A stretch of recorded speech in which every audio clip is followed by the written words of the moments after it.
Good morning. This is RCB News, and I am Ryan Bowling. I want to get right down to the news at hand. I'm going to read portions of an article written by Anthony Brown Logan. And if you guys are some of you guys are probably familiar with him. I have subscribed to his channel, and I've been a subscriber for his channel for several years now. He's a great guy. He's very on point. And I want to read a portion of an article that he himself wrote. And this article is in reference to the young African-American male who shot and or injured four people through gunfire. And I'm going to read a portion of that article. And if you want to read the rest of that article, you can look it up in the description box and read the rest of it yourself. But I'm going to read a portion of the article, and I'm going to give you my spin, my opinion on what I think personally is going on in the community, and particularly in reference to black people. The title of the article is Update: Texas School Shooter Given a Welcome Home Party. It says Timothy Simpkins, the 18-year-old Dallas area school shooter, was apparently given a welcome home party by his family. The former Timber View High School student was able to bond out of jail on a $75,000 bond as he awaits trial for shooting and or injuring four people. He then returned to his Arlington, Texas home and was greeted with what one could only label as a party. Plenty of pictures and apparently video were taken of the get-together. There was plenty of junk food, beverages, and big smiles from family members to go around. This is a serious problem that must be addressed. Violence among the black community is often praised or simply given a pass. When a 15-year-old black male gangbanger shoots his weapon into a crowd and kills someone, people who identify as virtuous tend to give the shooter leniency. They often say he comes from a bad neighborhood, never knew his father, grew up in abject poverty, and the list goes on. These are simply excuses for bad behavior that should not be tolerated in any way, form, or fashion. But these actions are tolerated because of social pressure to go easy, end quote, on young black criminals. That is so true. That is so true. They don't know any better, they say. Give them another chance, they say. And then those very same kids go on to become career criminals. And I just wanted to read a portion of that article. And as I said, you can go to the description box below and read the rest for yourself. But I totally agree with Anthony Brown Logan on that. This is the idea of what is oftentimes called the progressive liberals. And most Democrats are progressives. Now, progressivism, that when it first started in America in the early 1900s, you had some Republicans that were progressives. But progressivism back in those days in the early 1900s was a different form of progress. Progress meant to move forward and start implementing changes that were positive. Back in those days, the idea of progressivism was a positive thing. It was about moving America towards something more positive and helpful. You had companies and businesses and factories that were abusing many of their workers. You had child labor, and you had people that they work them to death and wouldn't pay them anything. So progressives during that time was all about trying to help the community. But what has happened as the years and decades have gone by, progressivism has grown into something destructive. Most people that are progressives now, or like to call themselves progressives, are Democrats. And the progressivism that they're talking about is progressing away from morality, away from right and wrong, away from doing what you know you're supposed to do inwardly. You know something is not right and you don't do it. Well, their idea of progressivism is progressing away from that. Their idea of progressivism is progressing away from the moral standards and fabric that this country has been built upon. And it is a destructive progressivism. And as Anthony Brown Logan stated in his article, these progressives see minorities and blacks in particular that are raised in poor neighborhoods, may not have had their fathers with them or whatever, had a lot of negative surroundings, that if they commit any kind of crime or commit anything that is bad, it's not their fault. They're basically saying that it's not their fault. It was against their will. And since they were raised in this society, we need to, as Anthony Brown Logan says, we need to go easy on them. We need to give them another chance. But here's the problem, in my opinion, with that philosophy. First and foremost, if you look throughout history, there are a lot of people, from whether they be black, whether they be white, or whether they be from any type of particular ethnic group, who were raised in very good conditions, some of the best conditions, and they turned out to be some of the most horrible people in history.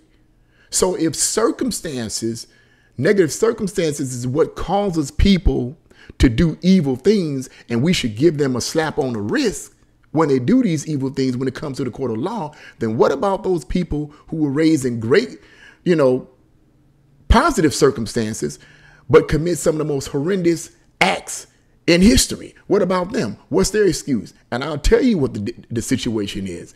In my opinion, it's all a matter of your choice.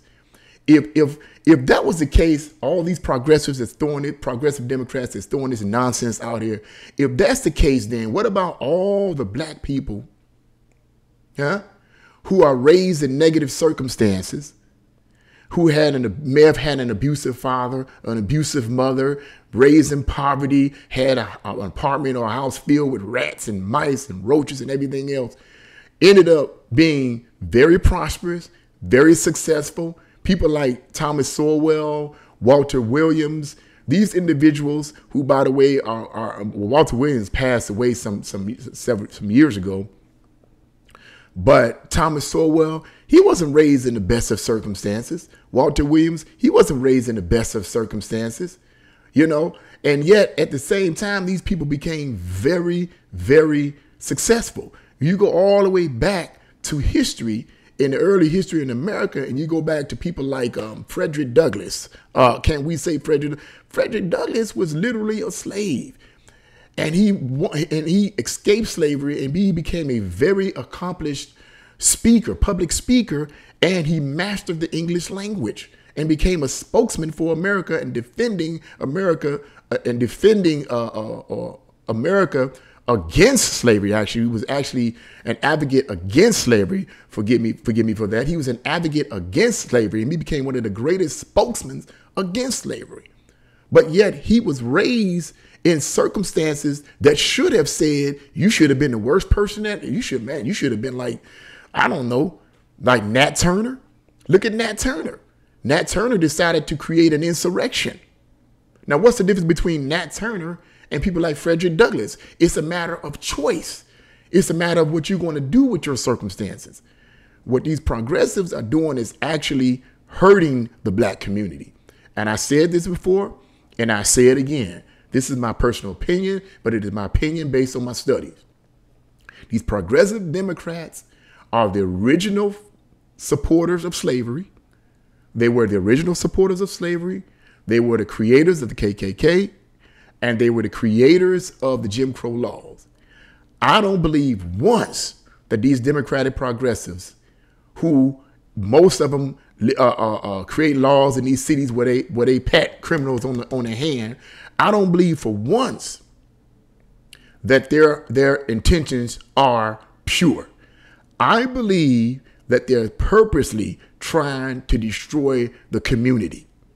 They're purposely trying to destroy the black community. I don't believe at all that they're sincere. So that's why when I hear these Democrats get up there and say what they say, a lot of these Democratic politicians get up there and say what they say, I don't believe a word they're saying, because you can't keep doing the same thing, pushing the same policies, pushing the same ideology, getting the same result, and then talking about you're sincere. You're trying to help the community. No, you're not. You're trying to destroy the community. They're just doing it in a different method. Back in slavery, they forced slaves to work for nothing. Now it's different.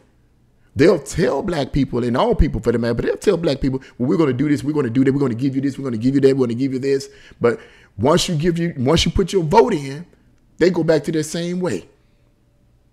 Same method, same tactics. This type of stuff is destroying the black community. And I believe personally that it's intentional. I don't believe that they're sincere. Now, you may have a few that's sincere. I'm not going to make a blanket statement upon all Democratic politicians that are white or black, whatever the case may be. I'm not going to make a blanket statement about them. But a vast majority of them, in my opinion, are not sincere. Biden is certainly not sincere as far as I'm concerned. None of them, Hillary Clinton is certainly not sincere as far as every time I mention her, I get sick in my stomach. All the money she's stolen and stuff like that. I don't want to even go into that. You've been in politics for decades and you still pushing the same policies in the black community. You still getting the same results in the black community. And you want to tell me you sincere? And it's time for black people to wake the heck up. Stop being so blind to these people. You get what you vote for. If you get what you vote for, you reap what you sow. If you sow ignorance, you're going to get ignorance back. Wake the heck up, people. Wake up. Wake up, man. You got to wake up. It comes a point where you got to wake up and say, wait a minute, we got to stop this. So as I said earlier, I don't believe at all that they're sincere, that these progressive Democrats are sincere. And to add something else to that, I talk about this a lot in my videos. The infiltration of communism in our country that began in this country in the early 1900s from places like the Frankfurt School of Marxism that was created in the 1930s in Frankfurt, Germany, when the Frankfurt professors came here to America in the 1930s. And they were assisted by a man by the name of John Dewey, who was one of the original signers of the Humanist Manifestos 1 and 2. And John Dewey was a supporter of communism. And he helped assist these professors when they left Germany in the 1930s. And he helped assist these professors and place them in different schools throughout the country, places like Columbia and so forth. And they began to teach communist ideology through infiltrating our institutions. And one of the institutions that they infiltrated was law. And the communist objective is to destroy every community in order to build it up to accept communism. And right now, in addition to the progressive Democrats, I believe that many of them have been brainwashed with communist ideology that's been going on in this country for decades. And now they're making these laws soft in order to give these criminals a pat on their hand for the things they do, so that, hey, you let them out. What happens when a career criminal sees that they're not going to do real time? What are they going to do? They're going to continue to do the things that they're doing. Why stop? What's the motive to stop when, if I had a bad upbringing and I was really suffering and my dad wasn't with me, and look, my dad wasn't with me. My dad died when I was 16. Is that but look, I turned out okay. Well, I didn't have my dad with me. So these guys get off scot-free. What do you think happens? Crime increases in the communities. These progressive Democrats know that crime is increasing in communities, but I believe that they're not sincere. I believe that they're purposely trying to destroy the communities, not only because their history states they're racist, as far as I'm concerned, but they have also incorporated communist ideology from the Frankfurt School of Marxism in the 1930s Germany. When the professors from that school came over here, they have adopted their philosophies and have placed their philosophies in law, entertainment, government, you name it. And even in some of the churches, they have placed those philosophies there. And the purpose is to completely demoralize and destroy morality, right and wrong, spirituality. All of these things is purposely designed to destroy in order to rebuild it up again into a communist government. It's time for Americans to wake up. And it's time specifically for black people to wake up. So I just wanted to give my spin on that. And that's my opinion based on my studies on that. But if you guys have any comments, please let your comments be made known. And the comment box, what do you think about all of this? What do you think about all of this? Do you agree with blacks being, maybe you agree with blacks who may have been raised or minorities who may have been raised in negative circumstances, and they should be given a second chance. They should be given a pat on the wrist for what they're doing. Maybe you believe in that. Maybe you believe that's the right way to go. If you believe that, let it be known down in the box below. I stand on the idea that there's no excuse, because if that's the case, then we would all be doing the same thing. It's a matter of choice, and it's a matter of culture. You got to surround yourself with people that are positive. You got to, and maybe some people, maybe they didn't have this when they were coming up. But when it comes down to the law, people, this is what I'm trying to get you to see. The law is not designed to be merciful. The law is designed to address crime. If you commit the crime, the law should be applied to that. It's not designed to be merciful and nice and kind.